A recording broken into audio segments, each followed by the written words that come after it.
For today's episode, isa na namang napakasarap at napakasolid na recipe ang lulutuin natin ngayon at napakadali lang gawin. Kaya tara, simulan na natin to mga kasolid. At umpisa natin to sa paglagay ng giniling sa kawali at sinangkapan ko lang ito ng pamintang durog at konting asin. Bali, halu-haluin ko lang to mga kasolid hanggang sa lumabas ang sarili niyang mantika. Maraming salamat nga pala sa inyo dahil palagi nyo sinishare ang mga video ko. At habang naghihintay tayo mga kasolid, iwain ko muna yung mga hotdog. At kung gusto mo ring tumaas ang followers mo tulad ko, mag-iwan ka lang ng bakas sa ilalim, siguradong may bibisita din sa inyo. Shoutout sa Tao Gama Peace Sawmill Community Chapter Gabaldon Council ng Nueva Ecija. At pagkalipas ng ilang minuto mga kasolid, balikan natin yung giniling. Ito na yung itsura niya. At ito na yung sinasabi ko kanina, lumabas na yung sarili niya mantika. At ilalagay ko na rin yung mga pinrito kong hotdog. At siguradong nakasuporta din ngayon si Rob Bill ng Marisol, Angeles City, Pampanga. At si Rusty Peralta ng Croatia. Maraming salamat po. At after maprito ng mga hotdog mga kasolid, itatabi ko naman ang mga to. At start na tayo manggisa ng sibuyas at bawang. At halu-haluin ko lang to mga kasolid hanggang sa lumabas ang napakabangong aroma. At kung umabot na kayo sa part ng episode na to mga kasolid, pwedeng paki-comment naman kung tagasan ka para malaman ko kung saan umabot ang video to. Maraming salamat. At dahil all goods na to mga kasolid, nilalagay ko naman yung dalawang malaking tomato sauce. Yung Filipino style nga pala yung gamit ko dito.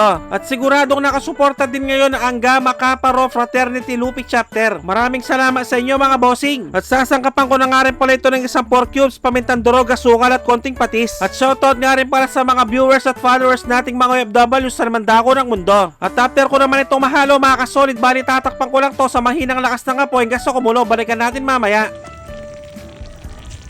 At dahil kumukulo-kulo na mga kasolid, nilalagay ko rin mga hiniwa-hiwa kong cheese. At dahil luto na itong sauce natin mga kasolid, i-check ko naman yung pinapakulo kong tubig. At dahil kumukulo na yung tubig mga kasolid, lalagyan ko lang ito ng konting asin at konting mantika. At sunod ko ng binuhos yung 1 kilong macaroni pasta. Bali, haluin ko lang to para hindi magkadikit-dikit at tatakpan hanggang sa lumambot.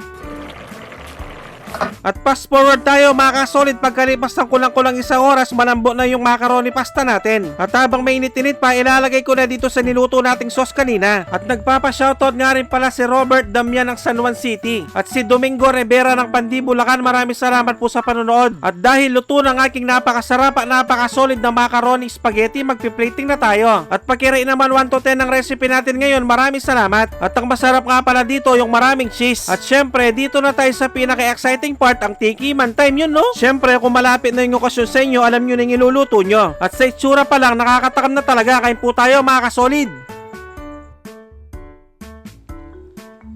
Sus Mariosep, kanyama na po. Grabe, napakasolid at napakasarap talaga. Maraming salamat sa mga walang sawang sumusuporta at sumusubaybay sa aking mga video. At sa mga walang sawang nagsishare, maraming salamat, napakasolid nyo. Sobrang na-appreciate namin kayo lahat. Magkita-kita ulit tayo next episode. Magluto na kayo ng napakasarap at napakasolid na macaroni spaghetti. Maraming salamat sa panonood. Mag-ingat ang lahat, basta Kapampangan, manyaman!